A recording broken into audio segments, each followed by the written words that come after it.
तर्फे आलेल्या सर्व नागरिकांचं, पालकांचं, माता पालकांचं अगदी मनापासून सहर्ष स्वागत करतो.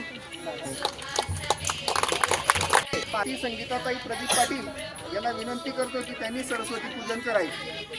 दिनाच्या निमित्ताने या ठिकाणी आपण 9 मार्च रोजी रविवार असल्यामुळे आज कार्यक्रम घेतोय. या कार्यक्रमासाठी आपल्या गावाच्या